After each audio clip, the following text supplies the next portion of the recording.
Naisip niyo na ba kung bakit malaking bahagi ng kasaysayan ng Pilipinas ang tabako at mga galyon? Ngayon, isasama ko kayo sa isang mabilis na paglalakbay pabalik sa panahon ng monopolyo ng tabako at kalakalang galyon, dalawang malalaking puwersa na humubog hindi lang sa ating ekonomiya, kundi sa ating buong lipunan. Magsimula tayo sa kalakalang galyon. Hindi lang ito ordinaryong sistema ng kalakalan. Mula 1565 hanggang 1815, ang malalaking barko na tinatawag na galyon ay naglalayag sa pagitan ng Maynila at Acapulco, Mexico. Naisip niyo ba? Mahigit 250 taon yan ng pagpapadala ng mga produkto sa buong Pasipiko.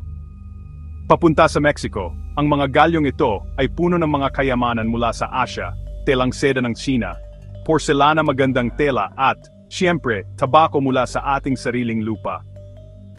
Bilang kapalit, pagbalik ng mga barkong iyon sa Maynila, nagdala sila ng mga baryang pilak, alak, lana, sardinas, opisyal na dokumento, at maging ilang opisyal ng gobyerno. Ang kalakalang ito ay hindi lang naglipat ng mga produkto, nag-ugnay ito sa Asia at Amerika, pinaghalo ang mga kultura sa ilalim ng pamamahala ng Espanyol. Naging sentro ng komersyo ang Maynila, umaakit ng mga mangangalakal mula sa buong mundo. Pero ito ang problema habang yumayaman ang pamahalaang kolonyal ng Espanya at lumalaki ang Maynila bilang sentro ng kalakalan, karamihan sa mga lokal ay hindi gaanong nakinabang. Ang mabibigat na buwis, mahabang paghihintay sa mga barko, at naantalang kalakalan ay talagang nakasama sa mga lokal na magsasaka at industriya. Ayon kay Professor Chua, ang kalakalang galyon ay hindi lang tungkol sa negosyo, ito ay isang kasangkapan para sa kolonyal na kontrol, madalas sa kapinsalaan ng ordinaryong Pilipino. Ngayon, pag-usapan natin ang monopolyo ng tabako. Noong T-17 inilunsad ito ni Gobernador General Jose Bascoy Vargas bilang isang malaking reforma sa ekonomiya. Mula noon, piling probinsya lang tulad ng Cagayan, Ilocos, Nueva Ecija, Pampanga at La Union ang pwedeng magtanim ng tabako. At hindi ito opsyonal. Pinilit ang mga magsasaka na magtanim ng tabako at ibenta ito sa gobyerno sa takdang presyo. Kumita ng malaki ang gobyerno, pero malaki ang naging kapalit para sa ating mga magsasaka. Isipin nyo na wala kayong pagpipilian kung ano ang itatanim nyo o kung magkano ang kikitain nyo. Bumaba ang produksyon ng pagkain at nagutom ang mga tao dahil ang focus ay nasa tabako.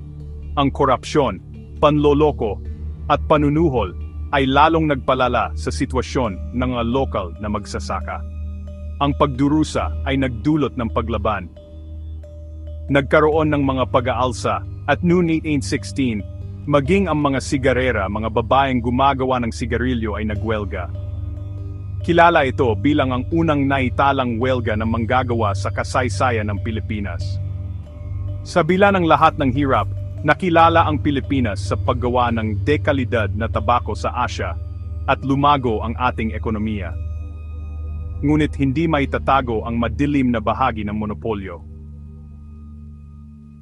Matapos ang halos isang siglo ng problema, tuluyan nang tinapos ni Gobernador General Fernando Primo de Rivera ang monopolyo. Kaya, sa susunod na marinig nyo ang tungkol sa mga galyon o tabako, tandaan hindi lang ito mga industriya. Ang mga ito ay makapangyarihang puwersa na humubog sa kapalaran ng ating bansa para sa ikabubuti at para sa ikasasama. Salamat sa pakikinig at patuloy na tuklasin ang ating kamanghamanghang kasaysayan.